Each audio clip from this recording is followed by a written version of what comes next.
Welcome to We Love to Hate Everything. I'm Jody, and along with my long-distance bestie Amanda, we live to break down all the things we love to hate. Each week, we scour TV, TikTok, and pop culture and deliver you our unfiltered, snarky takes on everything. Take a moment to subscribe on YouTube so you catch all our live streams and shows, and follow the links in the banner to subscribe to our free weekly podcast and 2 Patreon shows, We Love to Hate TV and Total Request Podcast, where you request the shows and we break them down. Once subscribed, you have instant access to our massive library of hundreds of past shows and recaps. We promise you'll love it. And listen, we're all friends here, so let us hear from you in the comments. We love getting to know you, and we hope you enjoy the show. All right, let's go.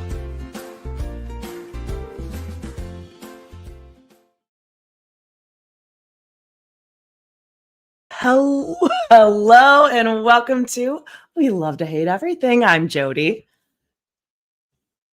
Oh, Amanda, we can't hear you. You're muted. Well, what else is new? I was also just coughing, I was saying. Oh, well, welcome. We got a little turnout on a Friday morning. Good morning. Thank you guys for joining us somewhat bright and early, depending on where you are. Oh, what a day. What a day.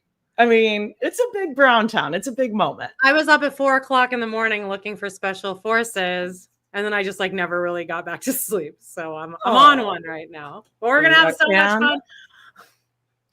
Okay, and we have special guests today. I know everyone's excited. We've been talking about this. We have Tess and Brooke from Psych Legal Pop coming up. We're going to talk about special forces and what the Browns have been up to this week. Yeah, Mykelti did a little live last night that I was privy to. Special forces is impossible to watch, by the way. You cannot. You got an antenna. Didn't work. Yeah, it didn't work. So don't get too excited. I subscribed to every single free trial I could find. Still wasn't working. But anyway, I watched it. Let's do a little bit of housekeeping. Yeah. Check out Robin's kitchen.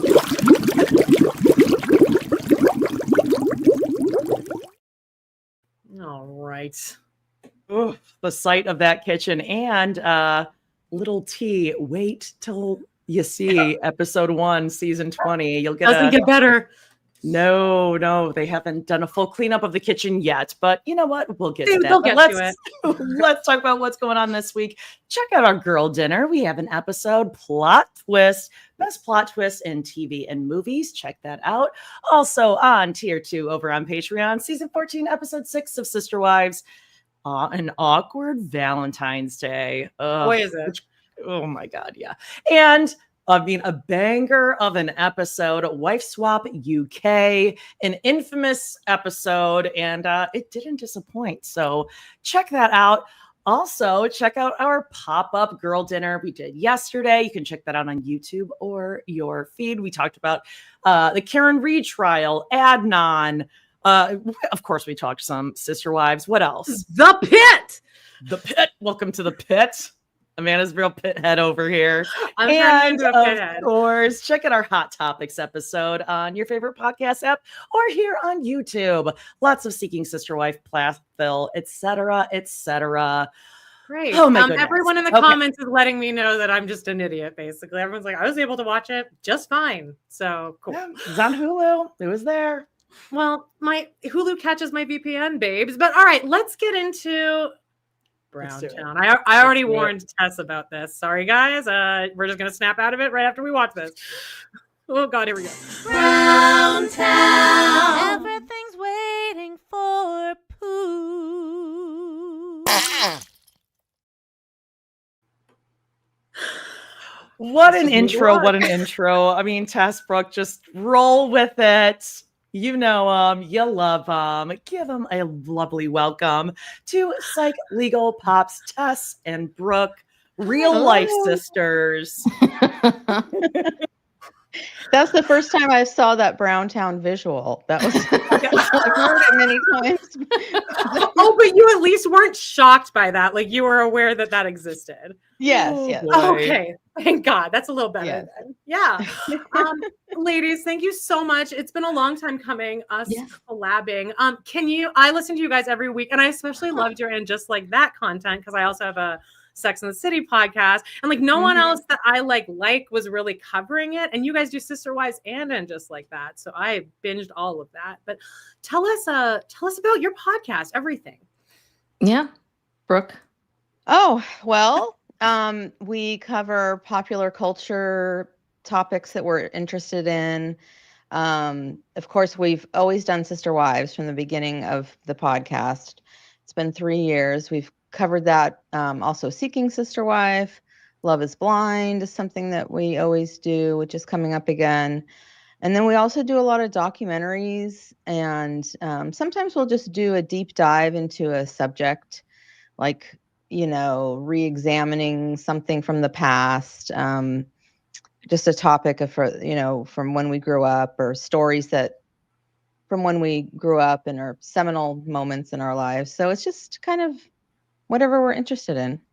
Yeah. And then one of you is a lawyer. One of you is a psychologist, psychiatrist. What's the right word?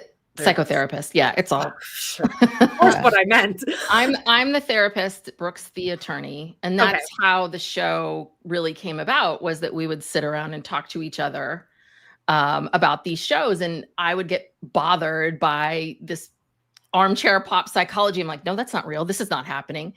And then Brooke, obviously, I would ask her all these legal questions, like, well, legally, what can you do? And what would happen? And my husband just said, this is like, why don't you guys start recording this? And he's an audio engineer, and that helped tremendously. That would be nice. Wish we knew one. Yeah. So that allowed us to be able to do this and really like grassroots it from the beginning. And again, we had no idea what it was going to be when we started. Like I always say this, we really thought our parents would be the only ones listening. That's how most people are starting podcasts. I feel like it's really perfect for Sister Wives or any reality TV, because so much reality TV includes people with major mental issues and then also legal problems. Yeah. Right? Yeah, that's why we do a lot of true crime, because it's the perfect combination. Celebrity trials, true crime. We love that stuff too. Yeah. Yeah. But this is I just see the comments. The best are mom's tales from the nursing home. So on our Patreon, we get a little more personal and we talk about what's happened. And we're in this very sandwich generation. We've got parents that are declining, and I still have a kid at home. And so we've had a lot going on with our parents this year. So it's been kind of nice to be able to talk and vent out. Yeah. Your frustrations. So I'm glad people like hearing. We wonder if people are like, God, they don't want to hear about our mother anymore. Oh, they people do. Just like to hear. They like to hear people talk. So yeah. All right, Jody, I've lost all ability to click on anything, so it's all you, girl. Amazing. Well, listen, I just have to say, people really do love the old parent stories. My elderly parents, my dad has passed, but they accidentally stole a car once. Legitimately stole a car, drove home, drove it back, left it for the actual owners to find. Long story. So I get it. You do have to worry about them. You can laugh afterwards, but you worry. So. It is relatable, because people do say, "Oh yeah, I'm going through the same thing," and so yeah, it's a big shift. Oh, I mean, we could talk about that forever. Yeah, and talk about it's a whole nother show. What's your favorite? What's your favorite reality TV show? Is it Sister Wives? And whatever it is, why is it your favorite reality show? I don't know. Is it Sister Wives? I really like Love is Blind. Yeah. Which is coming back. I find it fascinating. I like the things that just have the most sort of psychological, like, what is going on with these people? What is happening? Yeah. So those are always my favorite. I guess it is Sister Wives, I guess. Yeah. Sister Wives is definitely up there. And it's a consistent, it's a constant in our lives. As we found out from Mykelti's live, we're going to talk about that in a second. But right before we logged on, Tess, you were talking about how Meri's social media presence triggers you. And I just wanted you to reshare that. Yeah, no. And if you listen to our show, I talk about this a lot. Brooke knows my hatred of Mel Robbins and Jay Shetty and some of these other people, because people like myself that, went to grad school 20 years working with people every day, day in, day out. We write these books based on what I've seen and observed. And so it's hard when you get these pop psychology people. And then Meri joining this. It was really scary because the thing is that you kind of have to pretend like you got it all together. And she's sort of talking us like through the process. And it's a little bit like, no, Meri, you need to be doing this 5 years from now. Yeah, like you're in 5 or stage 6 years 1 right yes. now. Yeah, you haven't started yet. Yes. And I think, and I thought maybe with Worthy Up, she kind of figured it out. Because that's it. People always like, oh, I'm going to start coaching. I'm going to start consulting. And trust me, just like podcasting, it's a hell of a lot harder than people think it is. And so I thought she would just throw her hands up and go. And I'm like, I just watched a video the other day. I'm like, oh, we're still on this, Meri? You're still figuring out that, you deserved not to be treated this way? It's like, yes, hello. This if is not... it makes you feel any better, she only has like 16, I think, people left in like their exclusive Facebook group. So I think all the members joined for a couple of months and then were like, no. What is this? This is bullshit. Yeah. Yeah. What do you think she thinks Worthing Up is? I mean, we all know she hasn't done it yet, but what, or is that what she's talking herself, Mel Robbins style, to get to? Well, I think she read that book Worthy. And I think that, when you're at the beginning of any kind of self-help sort of like journey and you are, at the beginning, she read a book that really clicked with her. And listen, there's tons of books out there. Some are going to click, some aren't. But for the most part, if the person's pretty much together, they're going to give you good help, especially if you're in the beginning, if you know nothing. So I think she read that book and she's like, oh, I'm going to Worthy Up. This is what it is. I'm going to join in and do this. And I really thought she thought that, I think she thinks Worthing Up is exactly what she's talking about, which is I'm standing up for myself. I'm, choosing myself. And it's like, but Meri, we've watched you. But so that's the part that's hard is there's no acknowledgement of, hey, you've been watching me for the last 15 years.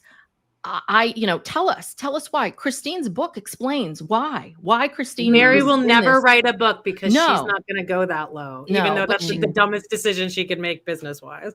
Yeah, but that would be, that's the part is that she's not willing to show any level of vulnerability. And what I found is, especially in the world that we live in today, when I started grad school, the training was very much, you're a blank slate, you don't get involved. The world that we live in today is you do get involved. People want to know who you are. Like I don't share everything about my life, but people want to know who your what your personality is. Especially if they're paying her for it. And your vulnerabilities and what you've overcome if they want to buy in. And it's like, so she wasn't willing to give any of that. And you don't want to give it to the 16 people that are there, No. Yeah, I saw a Salty Birches video the other day. One of their ladies, they have a best of reel, like top 5 moments from Salty Birches, which is not even a thing because for right now, it looks like it's just pulled bloopers from an episode.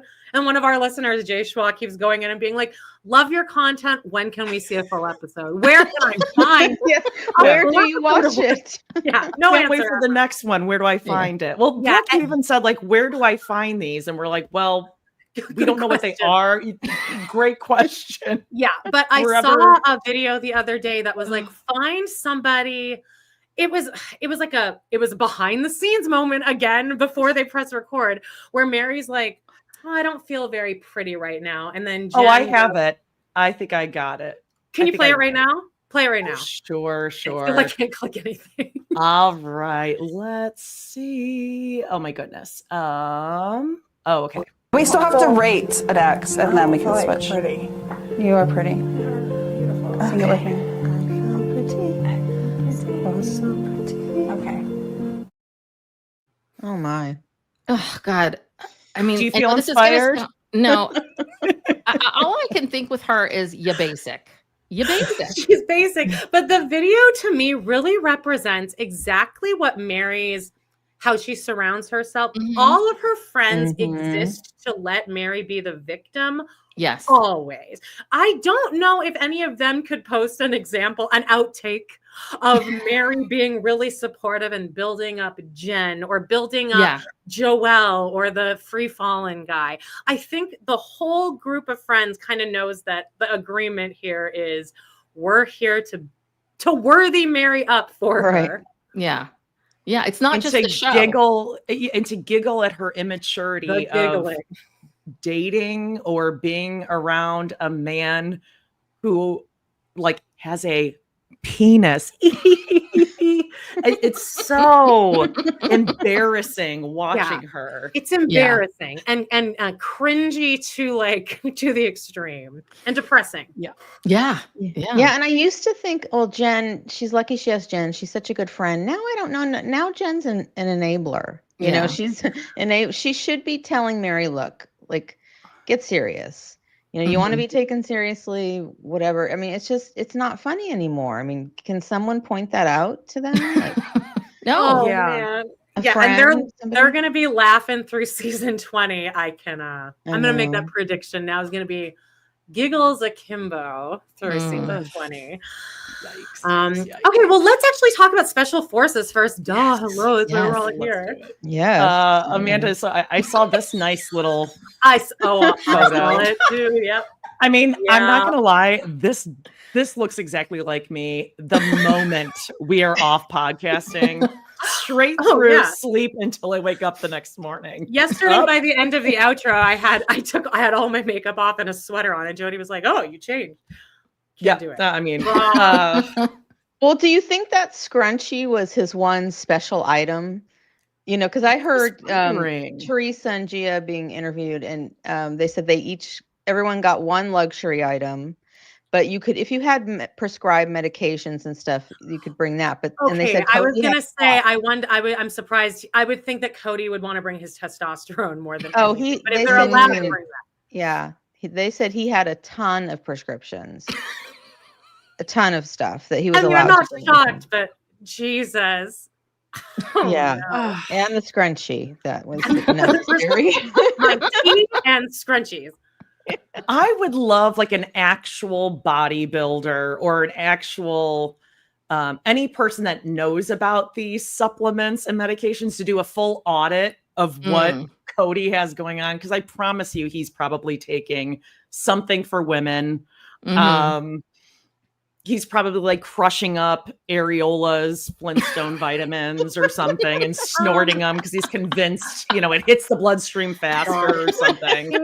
And speaking of women, first, he has like 4 talking heads throughout the whole thing. Every single one, it basically is, I'm Cody Brown and I hate women. His first line was, I'm Cody and I don't want to sound sexist here, but... And then what's the line? Like, men want to be respected, women want to be loved. Yeah. I don't care if you love me, but I care if you respect me. As if women don't want to be respected. It's like Michael Scott. I want you to love how much you respect me. You know? Yeah. Like, well, the other thing too is, I'm sorry that he kept making these comments like, well, men can do hard things. As a man, you're going to do hard things. I'm like, hello, how did you think you got here, Cody? Yeah, a woman grew you inside of her stomach and squoze you out. So that's how you got here. That's hard. Handsome, I mean, that's he was exhausting, but I think Cody and Garrick Merriweather need to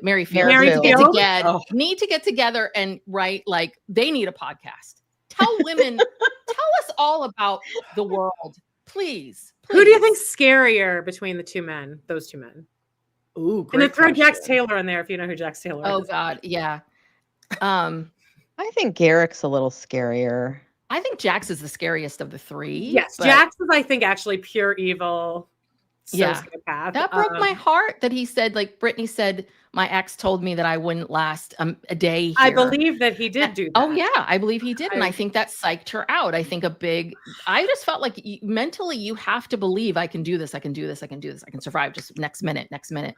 And I just feel like he psyched her out. And that made me so sad. I really wanted to see her got do the this. full payout though, which is going to pay all of the unpaid mortgage that didn't pay over the past year. All right, what else? Well, there's Jussie Smollett. Smollett. Okay, so did you watch his documentary?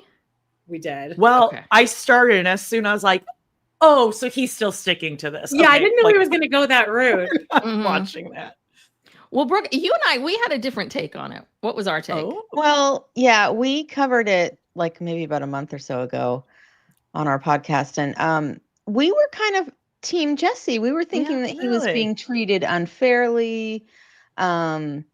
and the documentary had all these other counter arguments about the supporting his. So we kind of drank the Kool-Aid. Yeah. And then someone commented on our Instagram. They're like, "I can't with you two. Did we watch the same documentary?" Love the comments always. We never get people that disagree with us. What's that like? I'm universally liked by all.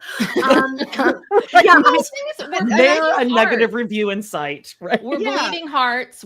I'm a therapist. Like, of course, I always want to believe, I want to believe. And when you hear these counter arguments, you're like, okay, I really come from this place of none of us really know what the truth is. None of us know what the truth is. None of us know exactly what happened. This is his truth. There's another truth. What's in between all of that? They did have some good counter arguments with the two brothers, because one brother was on parole. They found a ton of guns in their house. They both were going to go away to prison. Like, there was some, it wasn't that they were like, oh yeah, he paid us, and there was no stakes for them. There were stakes. But Jussie, watching this, I was like, oh no. Just that one line that he had in the whole thing about like, I'm fine with the physical, but if they mentally try to break me down, and I was like, oh no, Jussie. Well, and he says he wasn't going to clean the toilet. You're on. Yeah, it's like, what, you didn't think they were mentally going to try to break you down? Yeah. And then that's he the and point. Yeah, he and Kody had a little moment. Yeah, what do you think of that fact? Because I don't know if does Kody know that story? That's such a niche thing for Kody to know. Wow. I think he does, because it involves, I don't know how much I can say on here, but it involves MAGA world, So oh yeah, you can say that. Yeah. Okay, that makes sense. But Kody seemed kind of happy to meet him. But Kody is. But Jussie didn't. I love that Jussie was like, who the fuck is this guy? Like, he instantly hated it. He wanted to know too much about me immediately. He knew. He had me from the beginning. I think that I was maybe thinking that Kody was going to maybe hunker down. I feel like Robin would have told him, just keep yourself, just lay low. But Kody can't resist the urge to give advice. So to inspire. To worthy everyone up around. That's his role. The only times we saw him in this or heard from him, he was like giving advice to someone. When he was saying it to the Johnny in the car, Johnny he wanted to he looked like he was about to pass out. And then you have Kody being like, I love football. I love quarterbacks. Okay. Well, I love quarterbacks. So I didn't know who the Johnny was. Yeah. Am I completely out of it? I know enough about football, but I had no idea. Like, oh, this is a horrible story. Like, I didn't realize youngest Heisman trophy winner and then blows it all. I had no idea. How did he blow it all? What did he do? Drugs and alcohol? Partying? Oh. Yeah. So did you guys know his backstory at all? No. Oh, I'm sorry. Brooke, did I interrupt you? Sorry. Oh, no, I was just going to say he only lasted 2 years in the NFL. So I guess was that because of drugs? And I think so. Yeah, so he never played any game sober. That's how he played. He would get loaded, he would get drunk, he'd go play, and eventually got really bad. And his coaches were like, you gotta, it's either drinking and I'm sure whatever other partying he was doing. And he's like, yeah, no. And so he left the game for it. There's a really good one of those ESPN 30 for 30 whatever. Yeah. But look at it, it really takes a toll on you, addiction and all that kind of stuff. He looks awful. I hate to say that, but I've never seen he him himself before. was even I'm struggling here. Yeah. I think he thought I do think Cody was going a little too hard too quickly. Which in previous seasons that does catch up with people. Yeah, oh, really? Well, okay. Yeah. Oh, meaning he's physically going hard, or do you think going hard to make Johnny his friend? Oh, well, both. Two things can be true at once. Any man as his friend, he was like, oh my God. He would have been besties with Jussie if he'd let him. He'd jump out of the helicopter, just to follow any of the guys. Don't even have to be one of the exercises. Yeah, he's in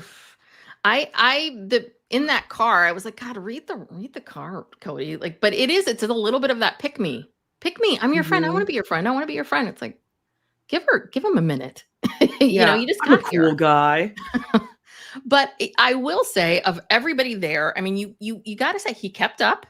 you know, he performed very well. He performed well. He may burn out from it, but he performed well. And he was one of the people that could be like, yes, staff. Yes. I mean, but the thing is that I think with Kody versus everyone else, everyone's like, I'm going to test my ability to do hard things and all of this.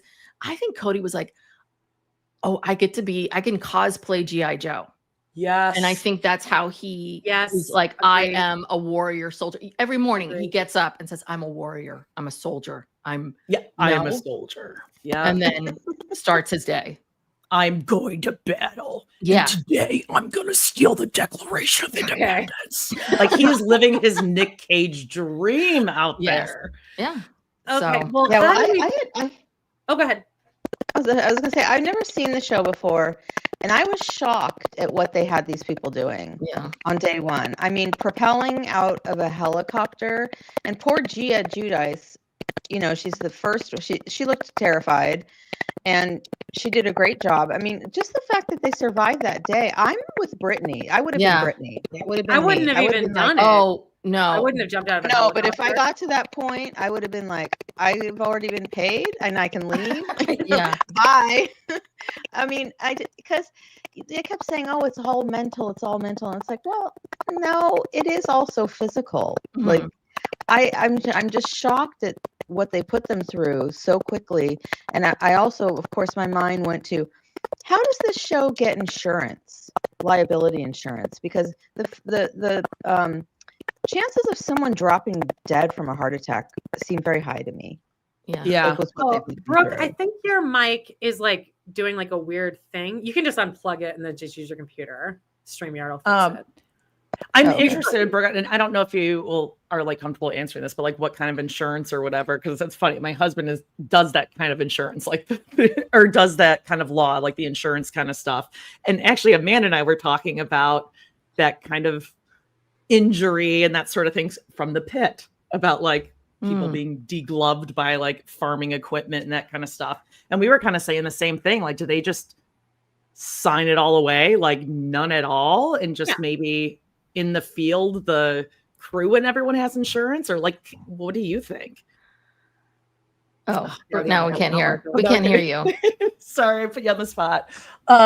Sorry. You might have to go to like StreamYard settings and just like put it to your computer mic. Yeah. But you see, this is the difference between the two of us. I'm like, oh God, what are they feeling? And Brooke's like, what's the liability of this? Like, what legal issues are going to come up and get in trouble? But I was with her. Honestly, for me, the minute they put that bag over my head, and can you imagine if you were one of the women or men who had ever been assaulted in your life, and how scary that is? I mean, oh my God, they have to go through a lot of psychological testing. I mean, you have to, like, has anything happened? You know, I mean, oh my gosh. But I think Gia, I like Gia, because I think Gia, I was like, this girl has gone through 2 parents going to prison and you're right. TV and all this stuff. And she's young. I think being young does help. I think, So. Yeah, you haven't seen all of the horrors and the things that could happen. You're kind of just going into it dumb. Yeah, I was thinking too, like the way that now they call them like DS or drill sergeant, the staff, they would call them in other seasons. Cody still is doing interviews where he loves saying DS. He's like, well, when we were out in the field, our DSs. Oh, and he's making like a sieve. I mean, he's basically like said everything that he's done this season because he's so awful at it. He keeps talking. He definitely didn't get to the end, because the most recent interview he did, he's like, they were like, oh, would you ever do it again? He's like, yeah, I think there should be a chance for the people who want another chance. So like, you idiot.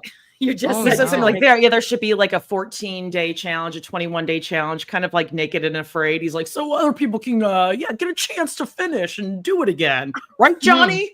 I was like, God, Cody, Jesus. You idiot. No, but I was gonna say, imagine being on those we can buses. hear you now, Brooks. Can you hear me? Okay. You sound on the buses, and these people come in and like kidnap you.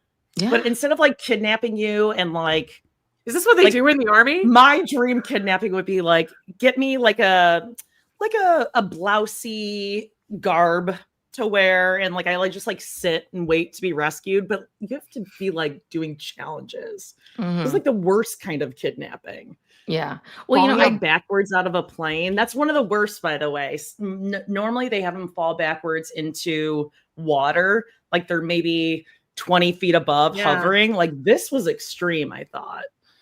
Oh yeah. The backwards rappel. Yeah, what is with the bag over the head? Like it's like Abu Ghraib style. Yeah. I mean, it's yes. like, I don't think it makes me very upset. Yeah. To me that doesn't read It's like Jussie, Johnny, do you guys want to do like an Abu Ghraib like thing? No. Okay, cool. So like what are all of our predictions? Everyone in the comments is like, I know Amanda's not happy. I've been nervous that he's gonna do well. So what do we think? Yeah, I think he will do well. And I'm all for it. I want to hear about Cody's takes on women, what it's like to be a woman in the world. Gosh, I need to learn. I need a man explaining that to me. Mm-hmm. So he can teach you how to breathe right here. Yes. Right here. Yes. Right here, Johnny. God. Yeah. I did love hearing a man tell him to shut up, though. He listened. He actually did. He sure did. He did. So, yeah, I mean, Jussie, I don't know if he's going to go far because he does not have the correct attitude. And I am now, I was on your side, Jussie. Now I'm moving away from you. If you were doing this for PR, you're losing the bleeding hearts. You're losing us a little bit with the attitude, and that was concerning. I think, some of the people we haven't even heard from, like the Sean, who's the married couple. We didn't see them. Sean Johnson. And I mean, she, I think would, she's determined. She's not even listening to her husband. Her husband's like, you're doing so great. And she's like, she's on to the next thing. She has no time for him. So I think they're going to do well. I think, I think we haven't seen that Brianna chicken fry her, but we haven't seen her fall down and complain. I mean, I think the people that are the problems in the beginning, that Nick Young, the basketball player, again, I don't know why he's here. He has a bad attitude. Yeah, but he seems to be better than maybe some of the others with his bad attitude. But yeah, but I don't think Johnny's going to make it. And I think, or Cody's going to be dragging Johnny up the hill. I don't know. So when does Kody start like losing his steam here? Because as you said, he is going 100% right at the beginning. Is he going to be able to do this just because he's such a psychopath? He's able to overcome all of that. I've wondered the same thing. The sociopath is like allowing him to succeed. Yeah. Well, he also trained very hard for it. When he was doing those interviews, he said he had like 9 months lead time because he was one of the first people they signed. He must have been super fun to live with during that time. So he totally changed his workout regimen, and he started swimming, and he started doing he's been preparing for this for a long time. He's had the mental torture living with Robin and all her children. Right. Like that he's got down. It must have been really fun, especially to be Ariella during that, who he's already called fat on a cameo that he did before. Oh, he did? Yeah, but you've seen that handstand cameo he did? It's like 15 minutes long, but he did. Someone clearly was trolling him and being like, Cody, can I have a cameo where you teach me how to do a handstand? So he went to the gym, waited until the whole like basketball court was cleared out. Yeah. And then he did like a long form video where he's explaining how to do this. And at one point he's like, see, my littlest Ariella isn't able to do this because her body is too heavy for her arm strength. So, and there was no reason for him to say it. He's like too heavy, not enough arm strength. It was like, was she there? No, Cody was all by himself, walking across the gymnasium on his hands. Wow. God, I gotta get a cameo or something. I don't know where are you finding these, but yeah, I mean, I think Cody does have the mental fortitude. I really do. I mean, I think there is something. I mean, and I think physically, like this guy's. You know how many times these people have moved? I mean, he's really physically, we're constantly seeing him. I mean, he's got that ADD. Like he's got a lot of energy. We're currently recapping on our Patreon season 14, which is when they get to Flagstaff and Meri has to move 3 times. Robin has to move twice. Meri has to move again because of the fires coming. So she has to evacuate. So a lot of moving going on. And Cody is all over the place, bouncing off the walls. Well, and mentally, he will outlast anybody. He outlasted Meri. You know what I mean? He just kept going and waited for them to leave him. I mean, he will go far. Yeah. And he true. loves Robin. I mean, like, I'm not sure, like, she is a mind puck, you know? Yeah. Yeah, that is true. So depending on what she was her. doing behind the scenes to him or saying to him. But I think he thinks everything she says is great. I think he's, I think he's drank her Kool-Aid from moment one. Well, actually, speaking of which, this is a perfect segue into like the next little thing is that TLC did release 2 little like previews of the episode. One is just kind of funny where Cody was like, I'm not selling Coyote Pass until Janelle comes and gets her shit. And then everyone's like, yeah, I don't know. It's weird. And then Janelle just at the end is like, oh, I think that's his stuff. But then the other one is this spine-tingling dinner with Cody and Robin, where like you have either of you seen it? No, I was trying to find it this morning. I think I tripped upon these People magazine did this thing of like what to expect. I thought that was what it was. Okay. What to expect. But can I just tell you what to expect? You got like Cody's like, you can expect this. And then you got Christine who's like, you can expect this. And then you can expect transformational change. You can I'm like, oh dear God, wake up for this promo. This is 2 minutes. The comments on that thing, every comment is like, Robin really sucks the energy out of a room, doesn't she? Yes. Yes. And it makes everybody, poor Christine's working 3 times as hard to be cheery and happy. And I mean, and that's another thing that I get so pissed about. It's like, you are a reality star. Like, this is your job. This is what you get paid for, is being a personality. Give us some. Yeah. Show us some, please. But so this restaurant scene, I don't know how much they show of it, but it's very sexual. They're being sexual. Then it gets into, well, if we're going to get another wife. And then Cody starts talking about, well, this was crazy to hear him say, honestly, like, because he's never been this candid about sex. He's always so demure about sex. And he says, well, the only reason I would want it is because, I want her, if she's really good looking, I'm just going to want to like have sex if with she's her. hot. He says if she's hot. She's hot. And Robin's like, what are you? And Robin immediately is like, oh my God, what are you doing? What are you, like, you can see. And then she says, you're really you don't know how you're coming across right now, Cody. And then he's like, I don't care. I'm a man. He's like pouring himself his lemon water. He's doing like cutting salad or cutting his lettuce. And Robin is fully panicking in this scene. And he just won't stop. And then she keeps trying to reel him in. And then it cuts to a talking head. And she's like, yeah, he can be a real pig sometimes. Yeah. Oh, I got to find that. That sounds really good. Oh, wow. Because in the episode, she's like, "Oh, Cody, can you just like sit there and cut this for me? Because like, I don't know, I just gotta like lick it. Oh, my licks. Oh, that whole licking thing. Yeah. Yeah. How did you feel watching that?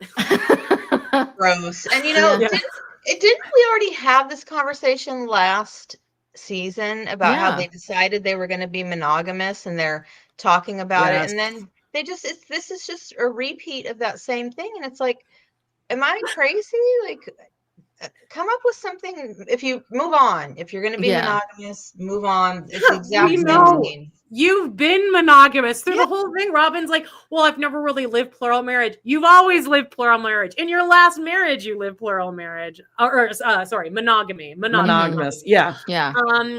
Brianna just said, I would immediately be like, waiter, I need a vodka on the rock. Yeah. Yeah. Cody would break my sobriety for sure. So those clips are real fun, but like that's a real good indicator. The whole episode is great, just so you guys know. Okay, what else? Do you want to get onto social media? Oh, Mykelti's live. I'm so sorry. I need to talk about that too. This is hot off the press.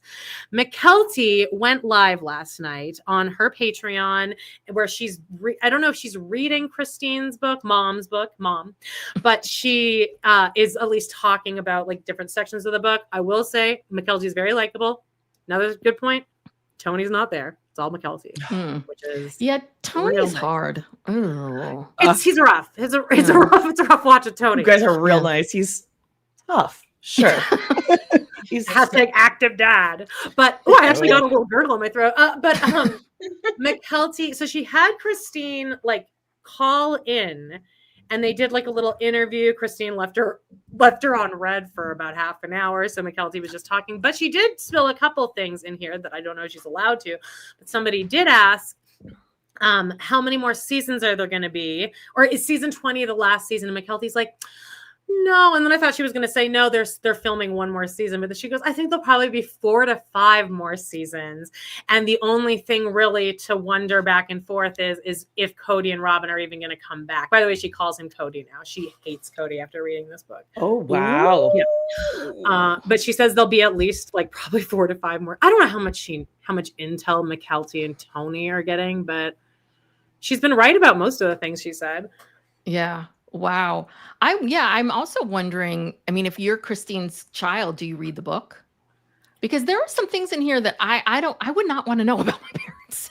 Well, Paedon let us know he's not going to read some of it.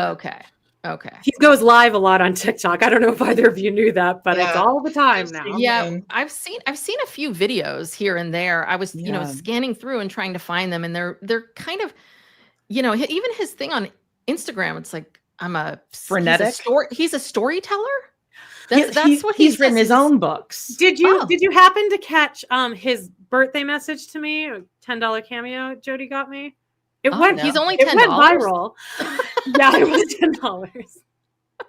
He no, legitimately, he sent it while we were live. So I was like, oh my gosh, like before I even looked at it, I was like, oh, I got you a birthday present, surprise. Mm-hmm. And it was a surprise that included the white power. I'm not going to do kind of like what's going on my shirt, but this is supposed to be for women. Did that. Jody asked him to tell a joke for my funny friend's birthday. I'm like, do you have a funny joke? Thinking he would share a funny joke. And he said he can't because all the funny jokes he knows are racist or misogynist, sexist. And then he did a white power sign. Because I am very white, showed it. Oh my God. Wow. Then he told it exactly. Goofy. As Amanda said, he did that for $10. $10. Happy birthday to me. Again, I didn't ask for that. Just for the record, I didn't ask for that. I asked for your most racist, misogynist joke, please. Yeah. Yeah, it's lovely. Wow. Anyway. What's crazy about that is like someone's paying you $10. Just get out a joke book and open up and like, there you go. I mean, okay. You know what? Everyone's asking us to play it. Do we play it? Yeah, you guys want to see it? We would. Yeah. I would love to see this. It's not that long. Okay. It's all you, Jody. I can't click on shit. Okay, here we go. It's there, yeah.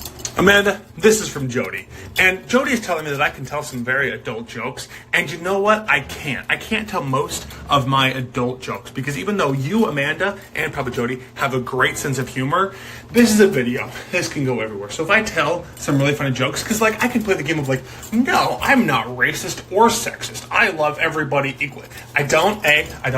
Obviously, I love some people more than others. I'm a very loving human being. I tend to try to be kind and good, and jokes are funny. Jokes are hilarious, but there's some that I can't tell. Being a white, like you see, I am like I am so white. I'm pink.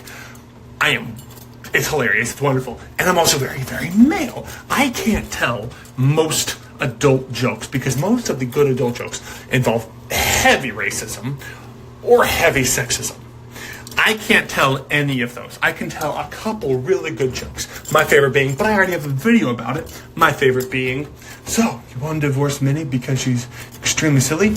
No, I said she's fucking goofy. That's hilarious. That's an amazing, wonderful joke, but I can't go deeper than that because I might get in so much trouble. So this is, again, Amanda, I wish you the absolute best, happiest birthday.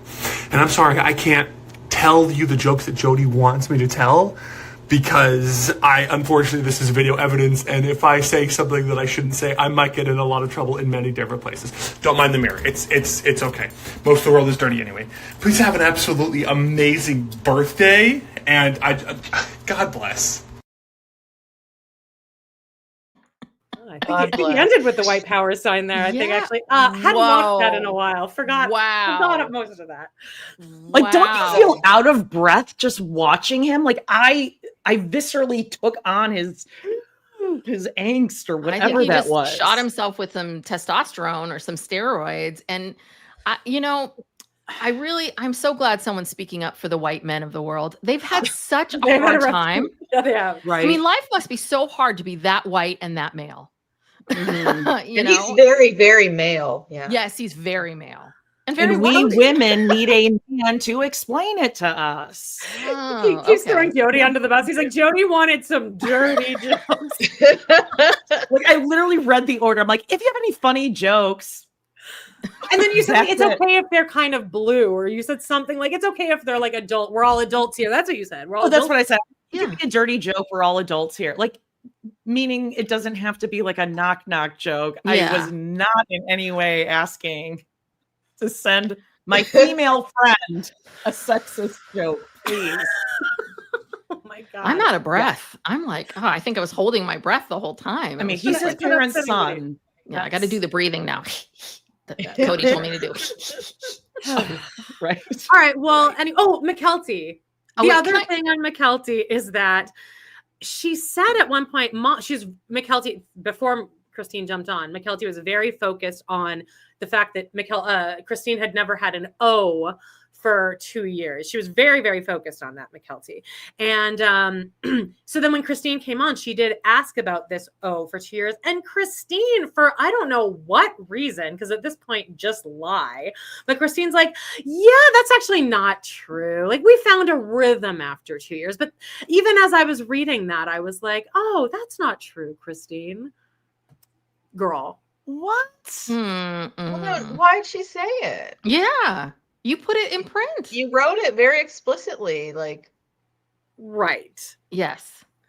That is. Why though? Do you think she feels bad for Cody now? She accepts what's going on? I think that she decided to do this book. It was very cathartic. She wrote it, and now she's excited that it's out, and now she's experiencing oh crap! I told a lot of people about my sex life. I was very vulnerable. It's like a vulnerability hangover. People can get it where they just they've shared too much. And the judgment and the shame and whatever the feelings are that she has. And so now she's kind of like, ha ha ha. And here's my kid. And I mean, it's a little bit like maybe she didn't want to, then don't go on this live with her. And, tell Mykelti we're not going to talk about these things. It's just. Well, because it's already blown up. That happened at 10 p.m. last night. And I was up at 4 looking for special forces. And already I saw a bunch of stories about it. I'm like, Christine and Mykelti, you're ruining everything. Yeah. Well, can I just say one thing about Mykelti? Because I saw one of the comments about Mykelti being sort of the last one, that she really was the one that really was dedicated to, Robin and Cody. And you know what the thing is, I think Mykelti felt like she had a really special relationship with Robin. And I think she felt like Robin really loves me. And I think it's the realization, it's less about Cody. I think it was the realization that she was used. And I think that is the anger. That is the anger that she has, that she was used by Robin and used by Cody, but really used by Robin. That Robin, which she did, really got her at a vulnerable point, brought her in. And now Mykelti. She thought Robin took her seriously. Yes, exactly. And because no one really ever took Mykelti seriously. And Meri was just downright mean to her. Yes. Yeah. Which I believe Meri. Oh yeah. Meri was a bitch to live with in those early days. Everyone says it, and she refuses to take accountability. But Mykelti also said that she told Tony, you should read this. Don't read this book unless you want to hate Cody. And then Tony said, well, I don't know if I'm there yet. Well, why do you even get an opinion about this first? And why? And but Mykelti is she's like, if you don't want to join the Cody hate train, you shouldn't read this book. And she doesn't think that most of her siblings have read it, but she fully hates Cody now. And she calls him Cody. Yeah. Yeah. Well, it'd be hard. I mean, because he does these classic narcissistic things where, Christine's upset about him kissing Robin. You don't kiss until this is an agreement. We all know, we're all part of this. You don't kiss until you're at the altar. And his response to her is, well, you said that our kiss was terrible. So I think we need to practice or whatever it is. It's like, no, Cody, that is the classic narcissistic deflect. I'm going to put it back on you. It's your fault. I didn't tell you because you would have been mad at me if I told you I was cheating on you. That's why I hid it. Exactly. One of our faves. Exactly. Yeah. So it's just hard to read. I have to read it a few chapters at a time. I get very triggered. It's Yeah. hard. Let's go through maybe some social meds. Yes, let's do it. all you Okay, again. let's see.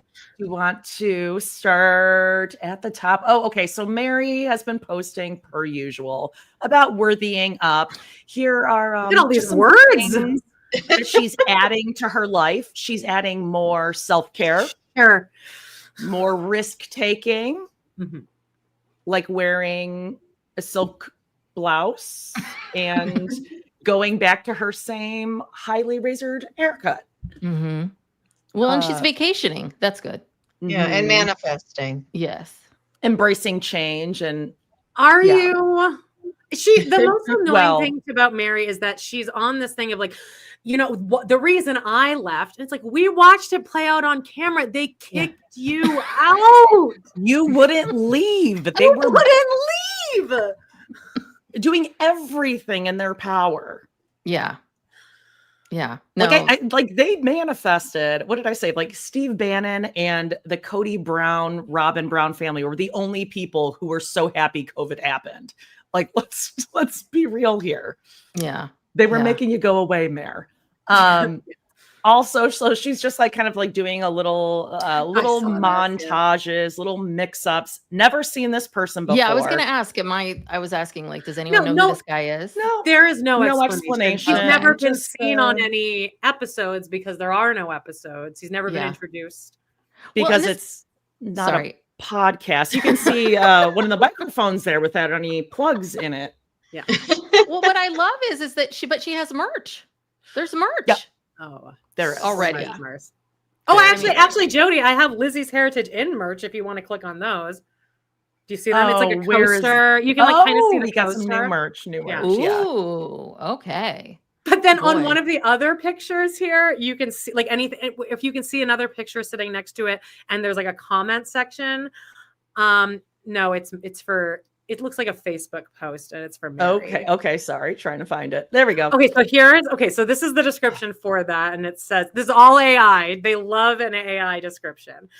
Do you remember the 21st night of September? We sure do, and we're making it extra special at Lizzy's Heritage Inn, Shooting Star, for one day only. Today, Sunday, September 21st. Celebrate with us and get our exclusive coffee mug and coaster set for just $21. And I will say, I have some of Meri's merch. We both do from Lizzy's. It's some top quality shit. That's like the best hand towel I've ever owned in my life. Whether you're sipping under the stars or cozying up at home, this charming set brings a little piece of the inn right to your kitchen table.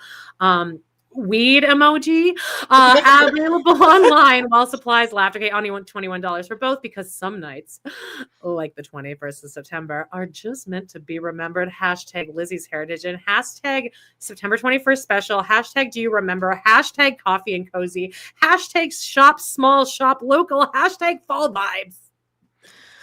Then under that, somebody wrote, great. So is Lizzy's opening? And they're like, at the current moment, we actually don't have a return date for Lizzy's. Yeah, what So is you're just Lizzy? selling merch.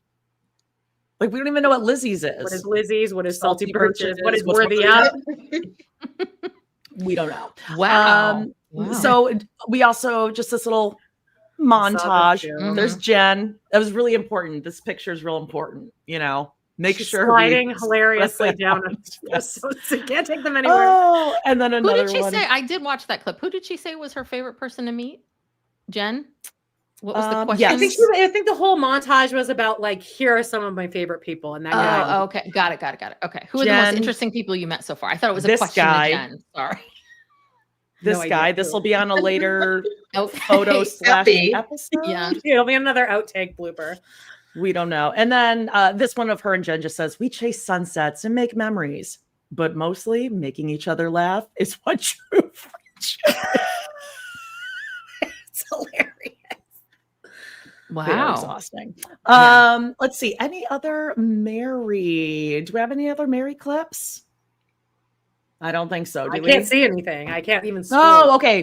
Okay. We do not. Gotcha. You're stuck. You're real Yes, stuck. I can't Okay. touch So let's move on to how about Janelle? We'll check in with Janelle. What's Janelle up to this week? Okay, Oh, but I Janelle. laughed out loud when I saw this. This is, you're going to have to really squint.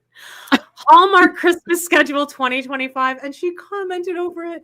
Because if you know, you know. P.S. I think this is just the new ones. Janelle loves a Ooh. Hallmark movie special. And if you know, you And a podcast know. that will review it. yeah, if you know, you know. What? That people like Christmas, Janelle? We know. What's the joke? We got it. here? So what is a Christmas movie? Hallmark? What is that? Well, it's like, Hallmark's famous for all these Christmas movies. It's like, yeah, we all know that. Like, yeah. Yeah. If you know, so It's you not a do secret. know then. Yeah, I know. It's more, It's not a more well than just hidden a you. store, guys. It's more than just a store where you go and get your greeting cards. Aw. Channel.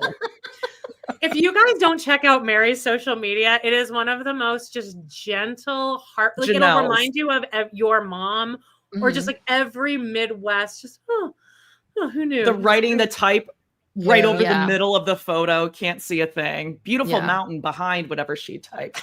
Well, I do feel for Janelle in the sense that if someone said to me, okay, you got to start being on social, you got to post all this stuff about your life, I think I would be doing the same damn thing. I mean, it's a little bit like, okay, I guess I'll post this unless you, yes. it just takes a certain personality to want to like put a camera on you and talk about what you're doing. Christine's social media is on point with the engagement, the stories. She's really good at it, or whoever's Speaking doing of, let's Ah. check in with Christine here. Oh, did she not go up? Better than bullion. Uh-oh. Oh, Do No, you you guys got it. see It's it? up. yeah, It's I up, see yeah, it. it's up. Okay, It's up. so weird because I can't see it. Oh, now it popped up. Okay. StreamYard. Jesus. Okay, yeah, better than bullion. Ooh, she's sharing Okay. it. She also was sharing a Plexus lemonade drink thing here.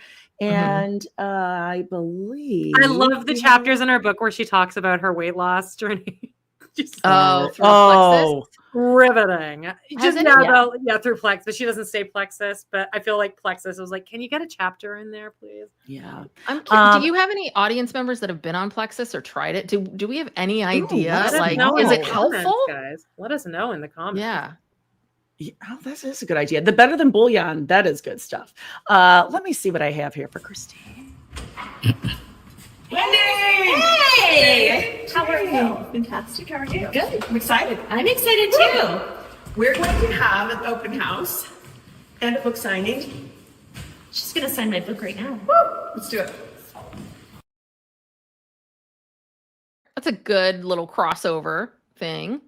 Great, huh? Great filming. Also, like, David do you, must have been filming it. Yeah, David was Heads cut off. 100% filming it. And That's at the the way my beginning, stepdad filmed stuff. at the beginning, you could hear him suck his snot down. He's like, I'm like, you couldn't have done that much before drywall you press was play. Yeah. Well, how many times did that woman have to come in and out of the door? Oh, Like, so let's get that funny. again. Let's get that again. Oh, hi. Oh, hi. I mean, Oh, that it looks really like is it was not done in authentic. one. That was done in one take. They didn't even get the camera. One Get take, him one in the David's frame. like, Yeah, David's like, Yeah. I got sick now. My knees a little sore from drywall and.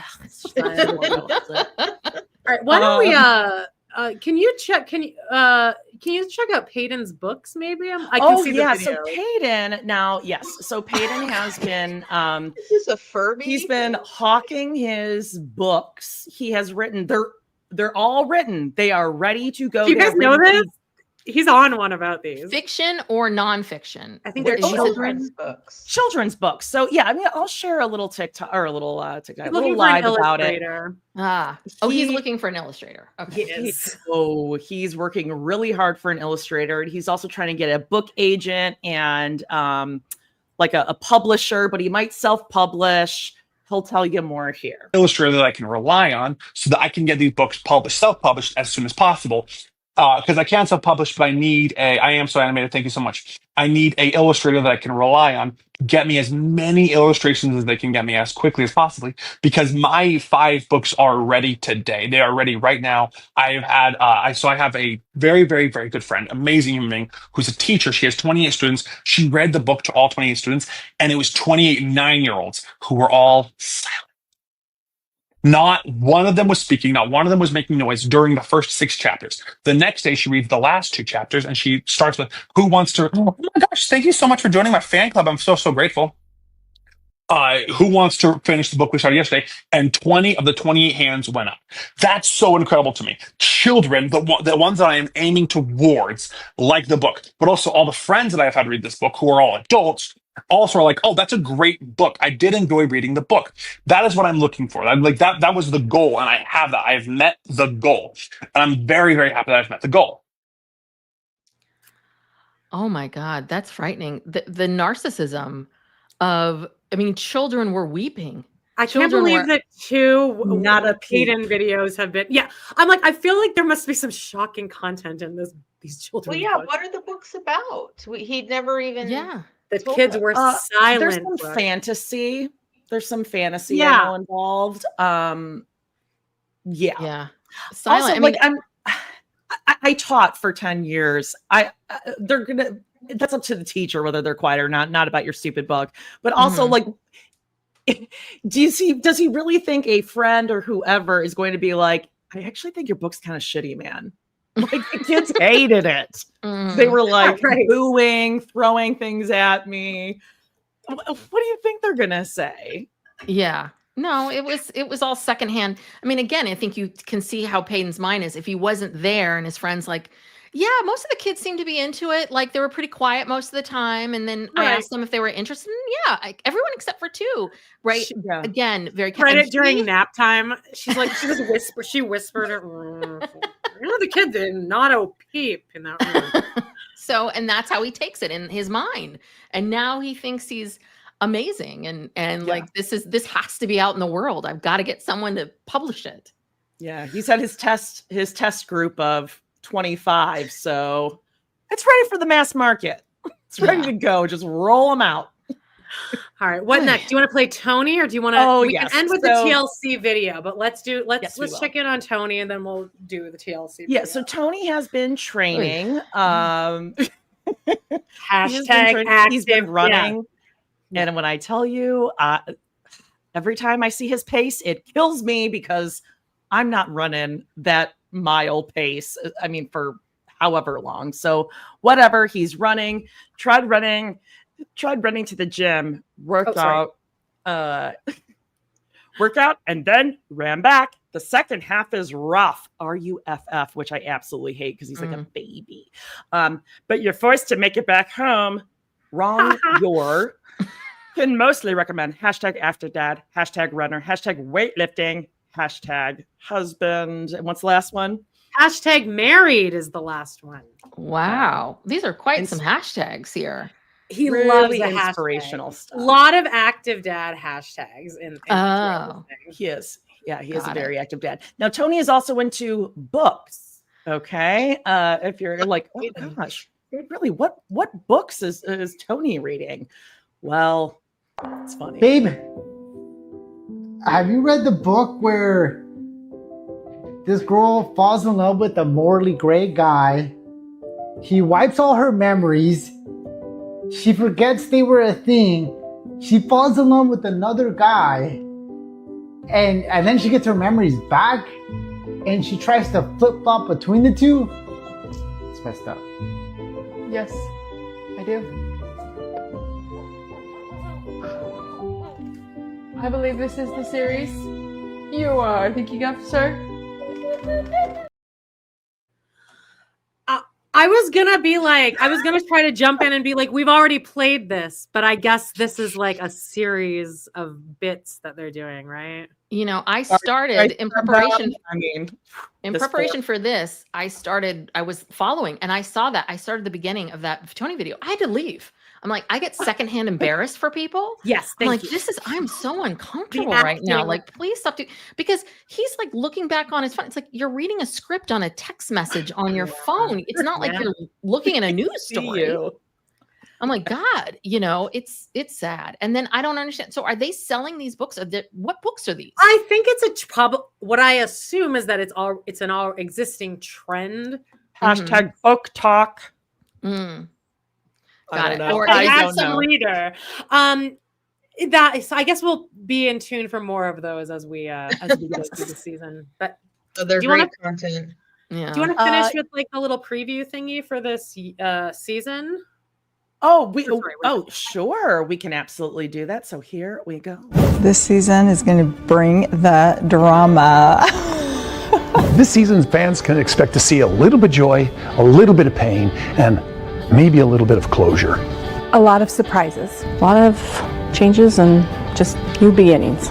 Real, honest situations that they're not going to want to tear their eyes away from. It's pretty spicy. This season, I feel like I'm even stronger. I find myself more emotionally whole. Transformative, I guess maybe just beginning new things. I've learned to just have honest, direct communication. I'm pretty vocal and I am standing up for myself like never before. Okay, you're gonna see Cody and David together in a little thing, and what you need to know and pay attention to is why they're actually hanging out. Just wait for that one. This season, you'll find out that Meri and Janelle were completely wrong about Coyote Pass. I think Cody will surprise you this season. I would say this season ends with success. Unexpected. Closure. Changes. Justice. That's the word. I think people are getting their just desserts. Ooh, that's the clip that I had watched. I was like, ooh. Robin's like, I'm going to say one thing and then just say it 3 times, which is basically nothing. Yeah. Transformative. Her energy is terrible. Well, but transformation means you're at the other end of it. And then she says, well, new beginnings. So is it the end of this transformation and now you're at this point of new beginnings? Changing. I just think that she came, yeah, you're right. She came up with 3 words that she was willing to say, but you see the energy level just drop. Oh, yeah. Cody just cut himself shaving. And then which reminded me that the first shot of Robin that you see in season 20, episode 1, full mouth of herpes, like 6 of them.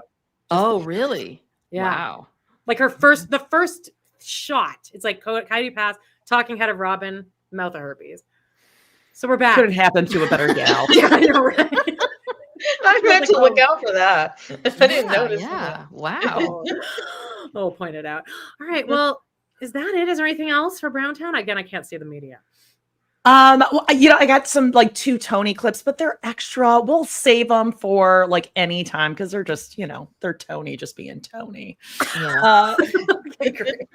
Oh God, the Tony thing is worse than I thought. I mean, I don't think I've ever completed a video. I think that I've always you guys aren't up to like what you just did. What episode did you just do? I just listened to it. Like, on our rewind. Are you in? Yeah, on the rewind. Speaking Sister Wife. We just finished. No, for Sister Wives. For Sister Wives on our rewind, we just finished season 9. So this was the divorce. It was Alaska, Meri catfished. Oh yeah, you noticed the butternut squash soup. Yeah, yes. I checked out and then I heard the butternut squash soup. And I'm like, that's where we are. So have you done Tony and Mykelti's wedding yet? That's season 11. No. You guys are gonna have so much fun doing that. Yes. No, we're looking forward to that. For days and days and days.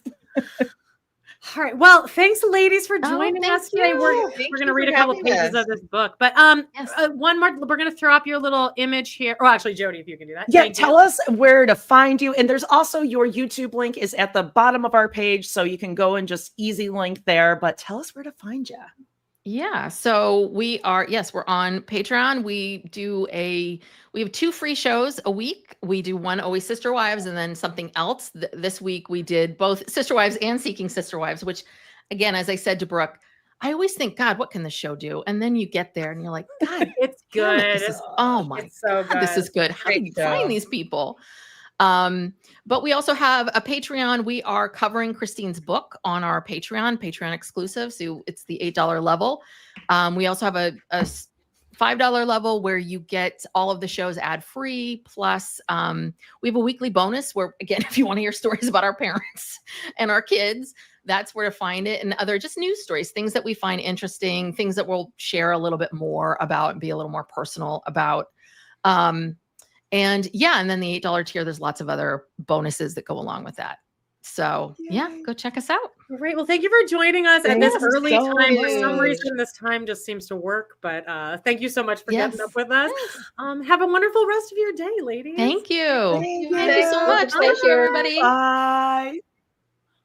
All right. Oh my gosh, amazing. How lucky are we? Hello. That's amazing. That was lovely. Okay, so where do you want to pick up, Amanda? Well, I guess wherever we left off, right? Okay. So we Oh wait, did you want more? You wanted to do more Browntown? Let's just get into the book. Okay. I mean, let us know in the Unless comments you if you want some Tony. If you want some Tony, we're gonna.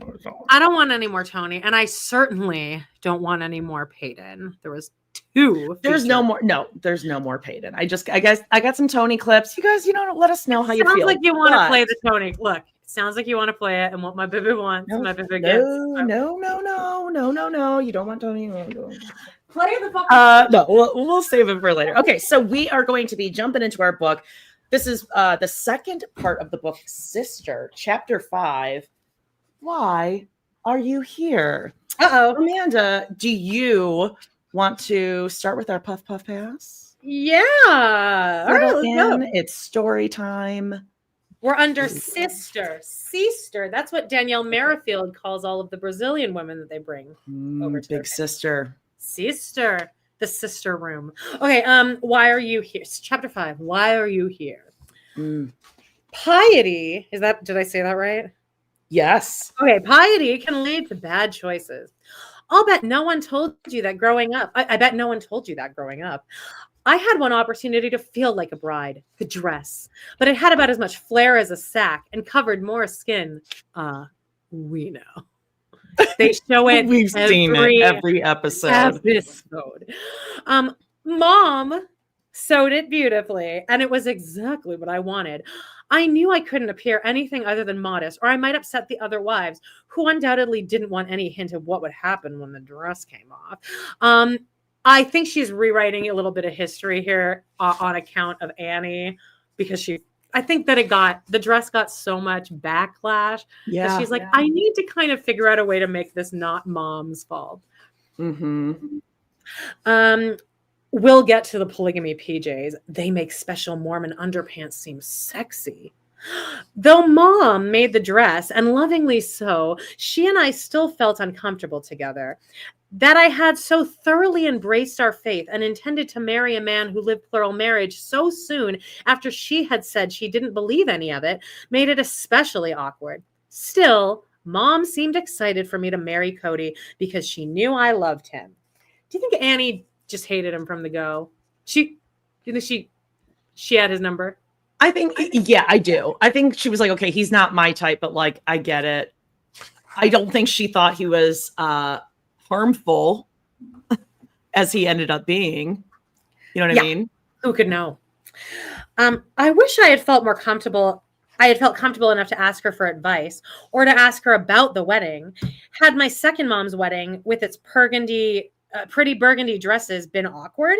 Had they worked together to plan it? How did she make sure my mom was okay? Or did she? Did my mom work to make it less awkward for my second mom? Like most brides, I was so eager and excited and full of my own ideas that I probably didn't think to ask how I could make it lovely and inclusive.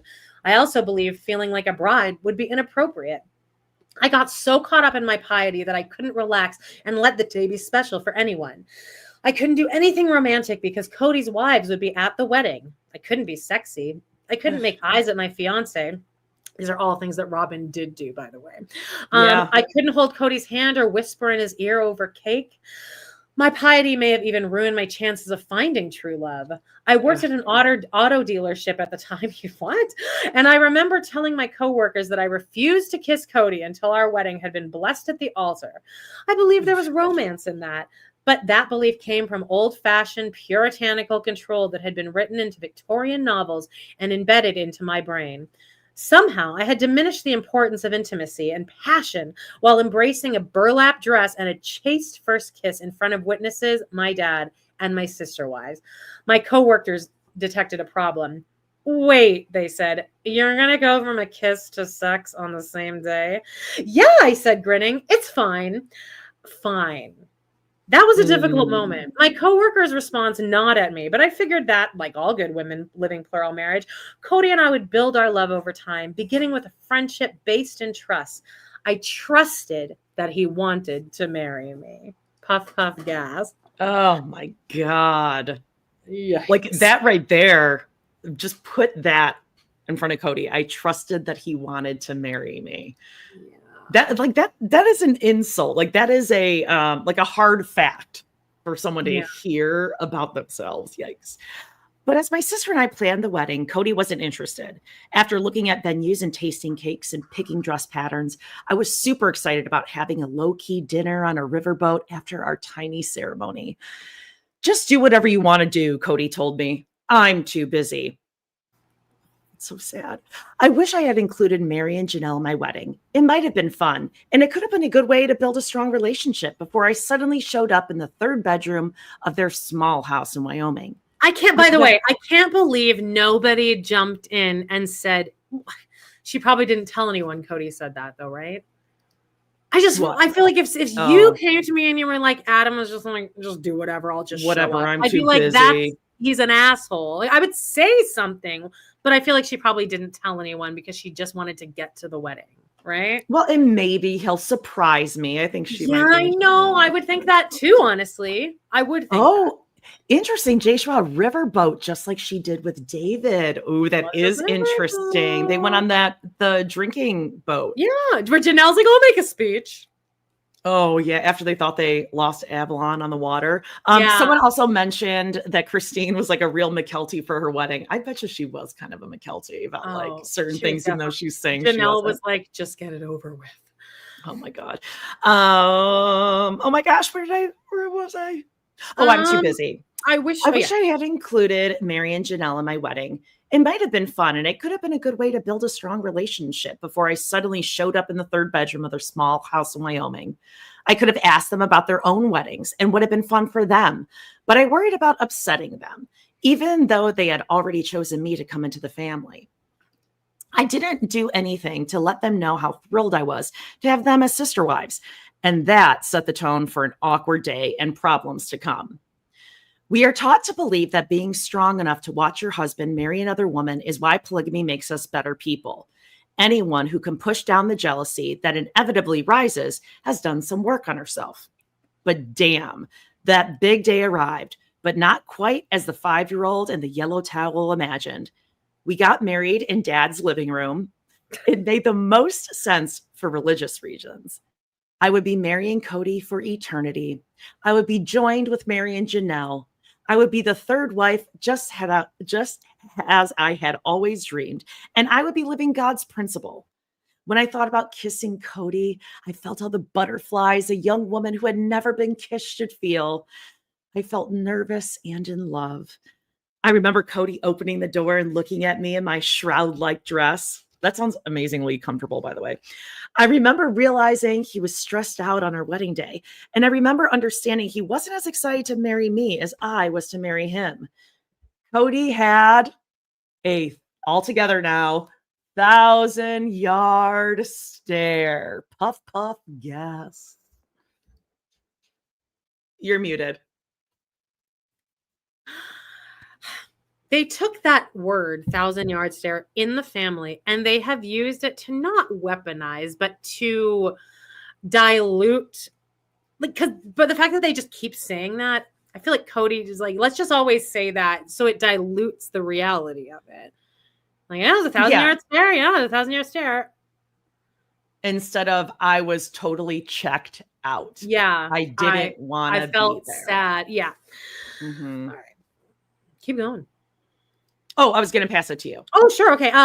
My God, I thought, what are we doing? I won't go into the ceremony. Oh, I won't go into the ceremony. It's sacred for those who practice polygamy. But I will tell you, my grandpa married us, and that my grandpa was the one who said, "You may now kiss the bride." In spite of what I had seen on Kody's face, I still imagined the kiss would be magical and it would still us. It would be our first spark of intimacy. Kody gave me a peck, barely brushing my lips. You know how people like to clap after that kiss at the altar? Silence. Like when Paedon's friend read that book to all those kids. Oh, right. Not a peep. Pin These drop. kids were like, Shakespeare. Done. Who? What?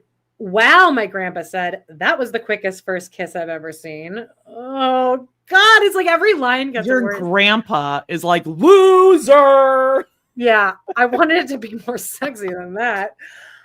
After that, I lost count of the awkward moments. I don't even understand why. I wasn't the first woman to marry into polygamy. Shouldn't there be a playbook? Someone to say, listen, let's set you up for success because this is going to be rough. We did pictures after the ceremony. How do you pose one man with 3 women? And of course, I wanted pictures of my new husband and me, but would that be offensive? Would Meri and Janelle be angry? I didn't know them well enough to know. Well, I think that might be a big problem coming into this. You don't know. Let's start there. We did do the traditional photos, but I felt uncomfortable and not flirty, not beautiful, certainly not sexy. I didn't feel like a bride. I'm like, I wasn't a little girl that dreamed of her wedding, but for someone whose dream that is, I can't imagine how devastating that would be.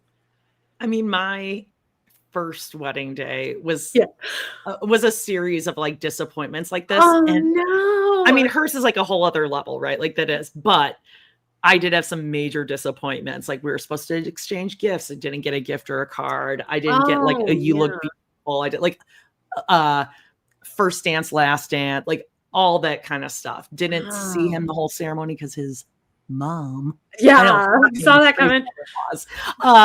Yeah, but like again, what are you going to do in that moment? Are you going to make the day bad by picking a fight, by really just saying this is really shitty, I'm not having a good time, I don't feel. And this has special. begun. This has begun just a process of constantly moving the goalpost, which is what she's already 4 times.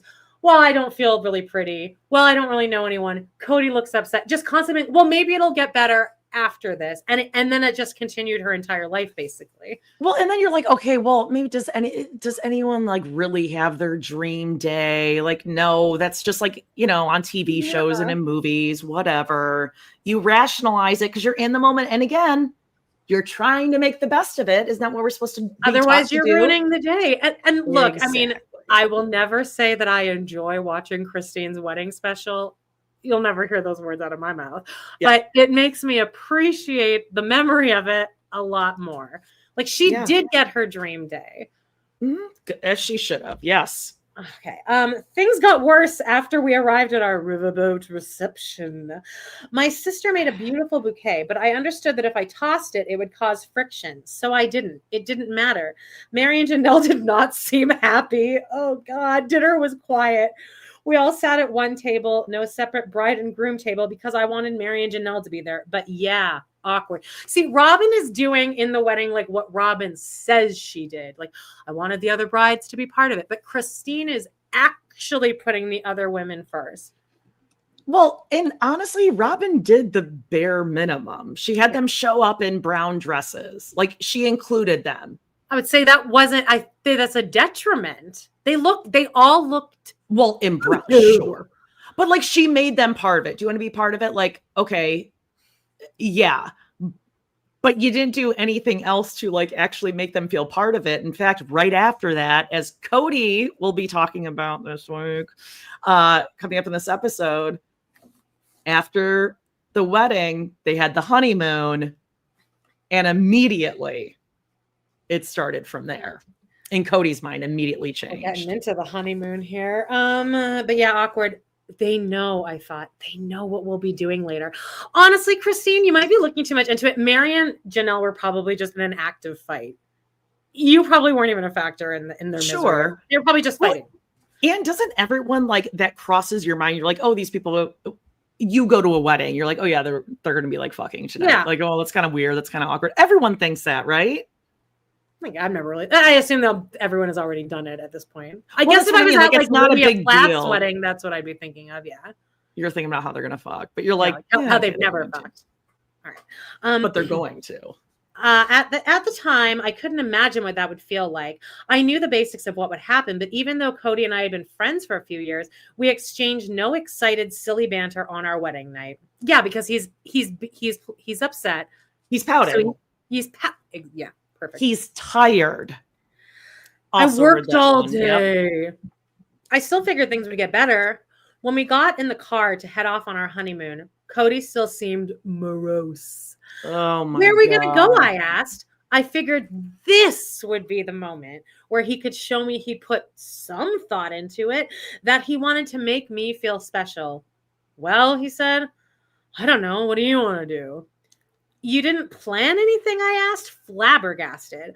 I thought the groom was supposed to plan the honeymoon. No. So where are we going to stay tonight? I don't know, he said. I figured we just take it as it comes. I felt as if he'd punched me in the gut. Have you not thought about marrying me at all? He told me he had been too busy. He had 2 wives at home, and Janelle was expecting a baby. The evening remained awkward. Puff, gas. You can take over the next. How is he supposed to multitask? Janelle, my wife is pregnant. Yeah. Well, he managed to bang Robin's back out when Christine was postpartum. He told me he had been too busy. He had 2 wives at home, and Janelle was expecting that baby. Sorry, I just wanted to say it. It remained awkward. In my original draft, I skipped from the evening remained awkward to the day after the wedding without going into the in-between. I had a couple of women who are close to me read this, including one who lives polygamy, and they both said, you have to tell it. Get ready, guys. I agree. But it's so painful. Looking back, I thought it would be the best night of my life. Magic. We stayed in a motel shaped like a castle near Ogden, Utah. You like fairy tales, right? I remember Cody saying. I still had high hopes. I knew Cody already had some experience, so I thought I would be safe with him, that he would be careful not to hurt me. I wasn't completely clueless, and I trusted him. I also thought because he had some experience that it would be, you know, good. Christine was like, she was like ready. Don't you think? Yes. The good is on its own line. She goes, it would be, you know, good. Was she little Amanda at the sleepover telling her deepest, darkest secret? About how I wanted to masturbate, and then the other girl like Backstreet Boys. Yeah. I like that. No, it wasn't that I wanted to masturbate. It was that I wanted to have sex before marriage. And they were like, all right. Okay, well, yeah, Christine's real horny. I thought it would be, you know, good. Oh my gosh, my cheeks are burning. It hurt like crazy and I cried. I'm so sorry, he said, as I recall. But it hurt because there was no foreplay. There was no anything. It was my very first time after having my very first kiss at the altar, and he was experienced, so he should have known. All right, let me interrupt here. So I was wondering, like, well, why wouldn't it hurt? Because I don't think his penis is that big. And like, if you're like really like horny, it shouldn't really hurt that much. It should still feel good because that's what your body like is craving, right? But she really makes it seem like it hurt. So like, why do you think that is? Just because he had dried her out for the morose drive, probably, I assume. Like she wasn't horny at all. Well, if there was no foreplay, so they weren't like kissing, they weren't like canoodling. He just like went in like. I guess I just assume I would still be in anticipation. I would still be a little bit ready down there. But you're imagining like you're like making out and you make your way to the bed. No, not necessarily. I don't really like foreplay that much, honestly. Okay, but that's what you have to imagine what Christine thought like sex was, or the lead up to it was. I thought it was like a hot dog, like an actual little dick. Like, and then he just went right in, like, here we go. Like that would be painful. And you can't say that you didn't know that that's how sex is supposed to be, or even just like you never learned. He should have known. He should have known. Like, okay, I'm gonna. He hates women. Out, work up to it, but you know he was like, "Well, I'm in, so I got to finish now." Like, pounded away as she's like, "Ow, ow, ow, ow, ow, ow, ow." Okay. I'm so sorry, he said, but it hurt because there was no foreplay. There was no anything. I said that my first time. I've been looking forward to this for so long, I said, crying from the pain.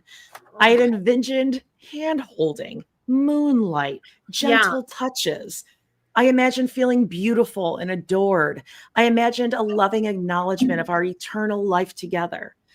For the rest of our honeymoon, I was too sore for us to try again. I guarantee you Cody was fine with that too, by the way. He's like, oh, sweet. Yeah, don't have to do that again. Well, that's what I mean. I'm like, how sore? I've never been like that sore. No, where even you the first couldn't time I did have attempt sex. again. And like when the first time I had sex, I had done really nothing leading up to it. Like there hadn't been months and months of like fingering or anything. So like, and it didn't hurt at all. It felt interesting. Like it felt like a sensation. It was like, oh, is this what it's all about? Okay. Yeah, it's more like, oh, this? Yeah, this like is what wars are over. Yeah, I'm like, oh, okay, well, that's done. Like that was a lot of build up for nothing. Because I bet a lot of the soreness wasn't even like internal. It was like against her legs and sides. It was just, friction. Like, scratching. Like, yeah. Oh God, this is awful. This is horrible. The day after the wedding, Cody needed to return his rented tux. And then we went to my mom's house so she could wash and store my dress. My sister was there. She went to whose house? Mom's house. Mom. You said my mom, so I didn't know who you were talking about. Wow. Wow. I'm really sorry. What are you doing here? She asked. We're on our honeymoon, I said. But why are you here? You're on your honeymoon. Go, just leave. We dropped everything off and then we started to drive. We hit random hotels and saw some neat things. It was a great car trip. I didn't know anything else, and it was romantic enough for me. I figured things would get better. And that's the end of the chapter. Amanda, do you want to puff pass here? Sure. Okay, chapter 6 is called I Associated Them with Pain. God knows what she's referring to. Sister wives aren't supposed to have any special privileges based on order of marriage, but some things are automatic, and those things can cause friction. Because Meri was the first wife, she'd had the easiest wedding. Big dress, big cake, dancing. I will give everything I own. Photos that don't include extra wives. Legally, Meri and Cody were a couple. She could talk about him at work and take him to work events as her husband, and he could do the same. They had established themselves as a couple. They dated as monogamous, and during that time, they could openly kiss and laugh and snuggle. Meri could even get crazy with a tight sweater when it was just the two of them. I had known that black, blue, and white stripey. That's so Meri. Meri could get crazy with a tight sweater. She likes tight clothes. She likes. I was going to say, no wonder she wears tight jeans. Yeah. Oh, they get That tighter makes in season sense. 14. Yeah. I had known them in those early days. Season yet. Your tightest jeans yet. I had no doubt they were in love. He looked at her. I'm glad that she put this in. That like, no, he loved her somehow. We all saw them as a perfect, fun couple. Meri. I bet they laughed. I can't imagine what it was like for Meri when Janelle married Cody 3 years later, or what it was like for Janelle to move into that situation. In our first book, Becoming Sister Wives, Janelle wrote about how she would sit in a chair in the living room. Yes, I know where this is going. This is planted in all of our brains. While Cody and Meri sat together on the couch, holding hands under a blanket. So she's probably jerking him That off, is right? so fucking rude. I would have been like, imagine like you and a friend in high school, if like your friend was doing that. Yeah. And it's just like you third wheeling it. Thanks. God. Janelle wrote she felt like an imposter. And then about a year after Cody married Janelle, or Janelle married Cody, I showed up in their 3-bedroom trailer in Wyoming. That was never going to end well. I believed Meri and Janelle would be settled in because, again, also Cody didn't prepare Christine at all for this emotionally. Yeah. Like, just a heads up, these two bitches are about to kill each other. So get in there and fix it, please. Yeah. So I would simply have 2 new women in my life and we would all support each other. Janelle and Meri both worked. Janelle for the state government and Meri at an engraving shop. And I planned to look for a job immediately. Just like Robin. Remember Robin she was going to hit those Craigslist. In my mind, we would basically be roommates, especially since Cody traveled much of the time for his job selling religious products, and there weren't any children yet. This is the first I've heard of religious products, by the way. I thought it was signs. Yeah. What are the religious products? No, we heard a little bit about it when they were in was it Jackson Hole or whatever, when they were in that little town.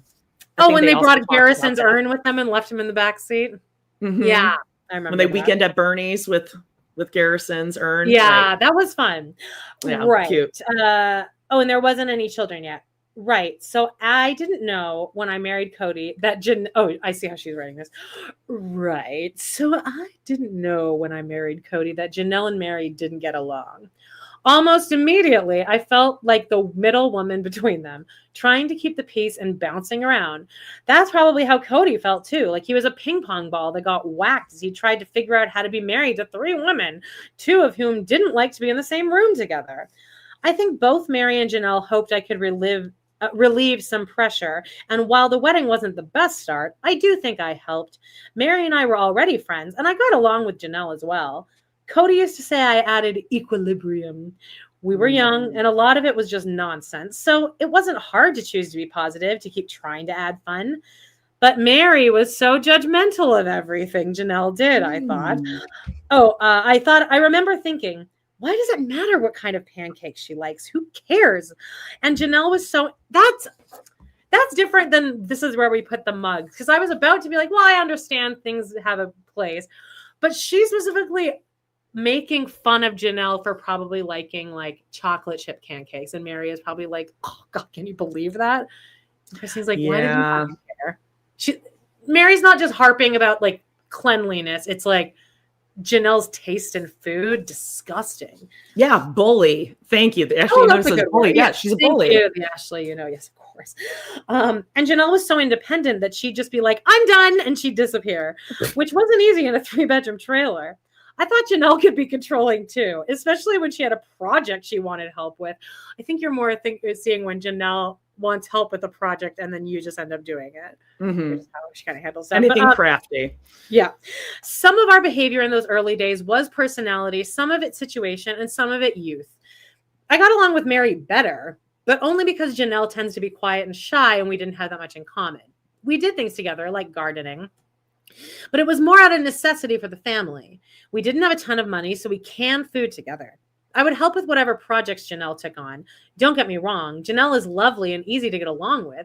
She's the nicest out of all of us. She's truly kind. I wish I had understood earlier how close we could be.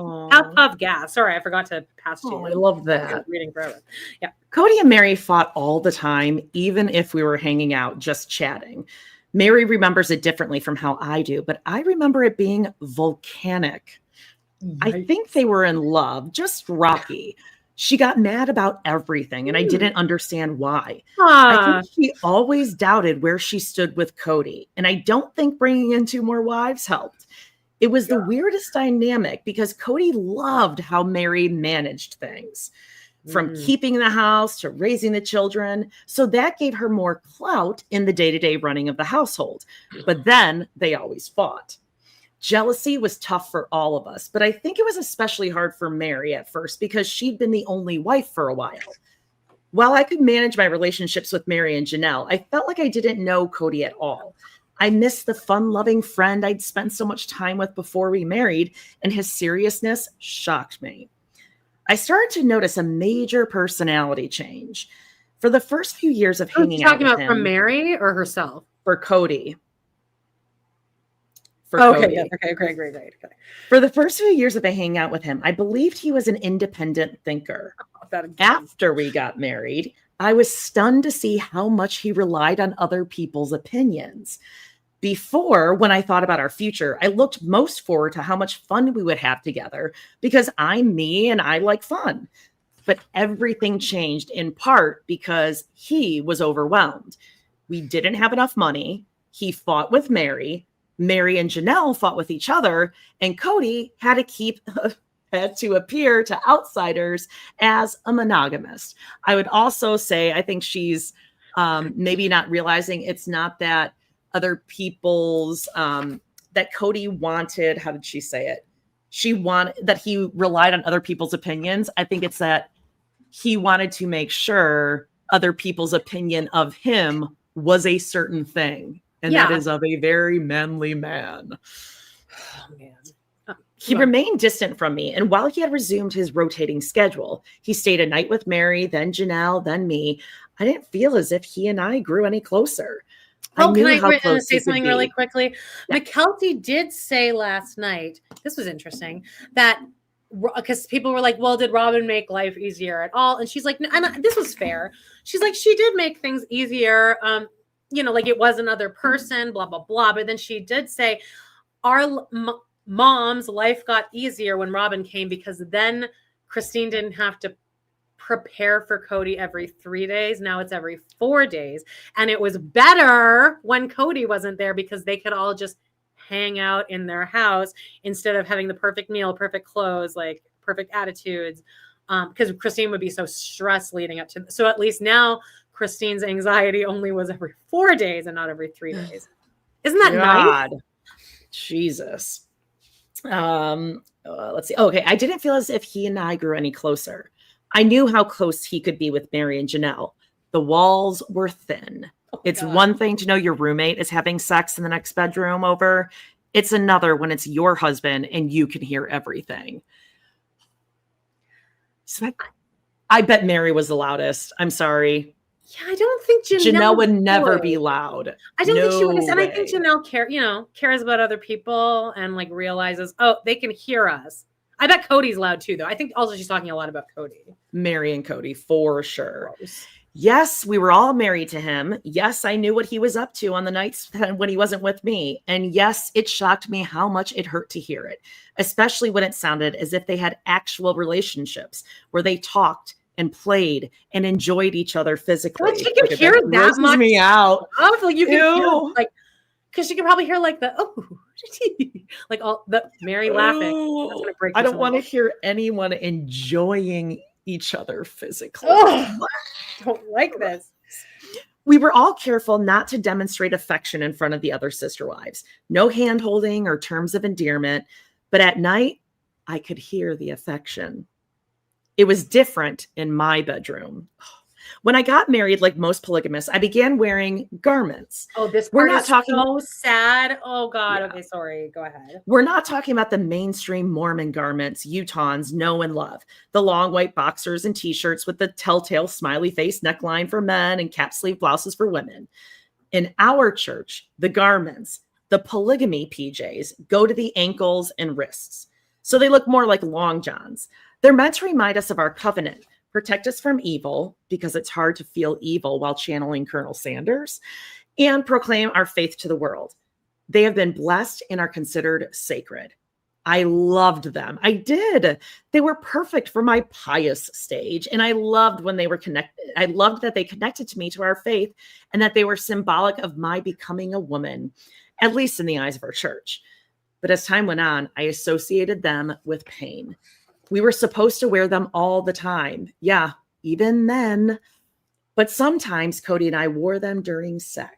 And it didn't seem to be for religious reasons, because if it were, wouldn't we always wear them during sex? According to the church, we were supposed to wear them under wetsuits when we swam, even if we were at the public pool. Nobody's going to wear a wetsuit to the public pool. That's just dumb. The garments are about as practical for sex as they are for swimming. It's messy and hot, and you end up with garment wedgies, and you get the picture. Actually, try not to think about that. Anyway, sometimes Kody wanted me to wear them. If I wasn't wearing the garments, he wanted me to wear lingerie, but it never felt like it was for sexy reasons. It felt like it was so I would be covered, so he wouldn't have to see me. It felt like it was so I would be covered. Oh, I'm sorry. So it wouldn't be skin on skin. I was always covered. It would take me years to figure out why. It would take me years to feel good in my own body. I had been so confident when I got married, but that part of my personality started to erode. That first year, I lost myself. He made her cover up. It's like the opposite of Scandival telling Ariana, like, oh, you're wearing a t-shirt. He made her fucking put on. And I'm sorry, if you want lingerie and all that, you better be buying it then. And you know he didn't. It was like, what did you get for me? Let me see. I think it's just, I look, my ex, Radu, didn't have like this like great body, but I did love him so much that I like still enjoyed touching him and stuff. Like when you love someone, it shouldn't be like, it just should like, also if you're a good person, you should at least be able to give that to the person. He's so selfish. But like, it's your wife who like eventually has your children. Like her body is going to change. Like but it seems like it's not even, I mean, if we're talking about like size, like if Christine is kind of alluding to like, I lost myself, she'll talk later about how she's losing weight and all that. Like, I wonder, did he do that too? And I'm only saying this because Janelle is like, just factually, right? Like she wore more weight than Christine at certain times. I don't think he would dare do that to Janelle. Yeah, or maybe he did, but Janelle would never, ever share that. He seems disgusted by Christine from the nachos. He just never got over the nachos. In his words, to say I was disgusted would be an understatement. Quote, he's a monster. He's an actual monster. Like he hates her. I've said this. I've never treated anyone in my life, even people that I truly despise. I've never treated anyone, even remotely, this mean, cruel. And this is your wife. Her to know. It's like, you know what though? I wonder if, okay, so Meri definitely would be condescending and put Kody in his place. I think we can agree. Like when Meri would be mean, she could do that. Meri was also very thin at the beginning. Yeah. Yes. Janelle could absolutely put Kody in his place, and Kody probably wouldn't. Care. Right. And Janelle had like a little bit of maybe because she had like the earning power in the family, she kind of demanded a certain level of respect from Kody. Her. So he's like taking it out and he's projecting on Christine all of his own insecurities and things. I know that you have to wrap it up. So do you want to read more, or can I share? No, I have to do my live with Joan, and I haven't watched the episode yet. But if you guys want to join me in an hour, we're talking about the episode Diwali and just like that season 1. Okay, well, I will share the quick Tony things with you, but you did have something else up here that you didn't bring up. So I wanted to see if you wanted to talk about this. I thought this was fascinating. Thank you. Yes. Megan wrote this on our Love to Hate Everything. Someone on Reddit tabulated Robin's Etsy purchases and found an interesting pattern. I love whoever did that. Like the oh my god, the neuro. I was thinking about how you'd have to be super neurodivergent to concentrate on this. Robin's spending allegedly spiked around the time of Christine's wedding special. This post goes into more, and so somebody made a chart. We love a chart. And this is right up there in February. Holy shit. Funny. So she uses spending like I use alcohol. Yeah. Just like I'm so like stressed probably out. Any of us go shopping, but sure. Well, yeah, I also use shopping like that too. And weed. But yeah, so she and it went up a lot. It wasn't a margin. It was like, that's a lot. Check that out. So if you guys want to also just put your brain to use this weekend, I'm just going to give you a little tip. Okay. Here, Black is winning if they are brave and they decide to accept the knight by capturing. Now you may think, what's wrong? Everything is fine. The queen gets the knight back. But you may find that after Bishop C6, the killer moved, queen finding itself nowhere to go besides where it came from, Queen G4, and now Rook E4 traps the queen. Even if the queen sacks itself, we have more than enough material to win this game. That really you might think to yourself, hey, what's going on? Hey. The music he added for that doesn't match the excitement of what we were watching. The queen takes the rook. And you might move. What is going on here? Such a moron. Oh okay. One more last one for you. Babe, have you Oh shoot, we already did that one. Yeah, I thought there was another one. Oh dang it. Oh shoot, I think there was another one I didn't have time to upload. So anyway, next time, I guess. Go check out Tony Chestnut. Hashtag active dad. You know what? Actually, you guys just go to Instagram, type in hashtag marriage, #husband, and He'll you'll be find all Cody. over it. Definitely active dad.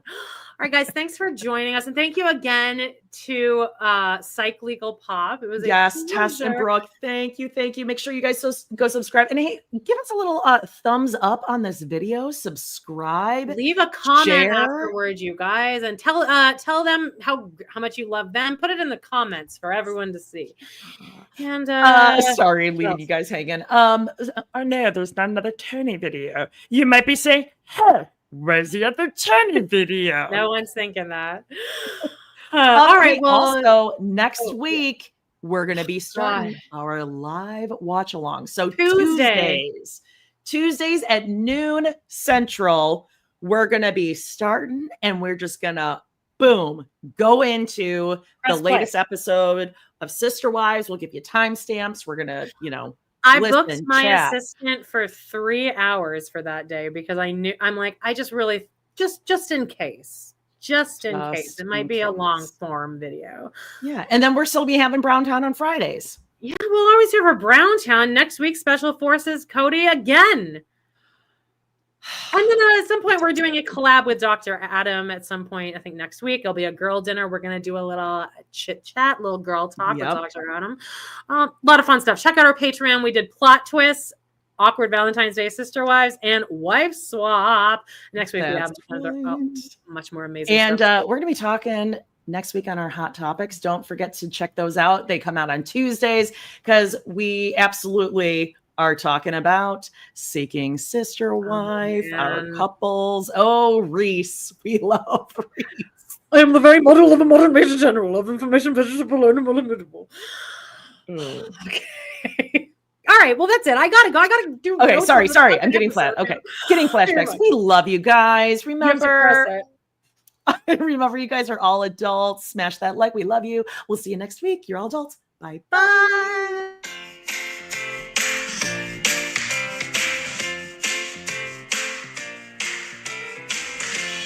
Well, guys, it's been a blast. Thank you so much for joining us today on our We Love to Hate Everything channel.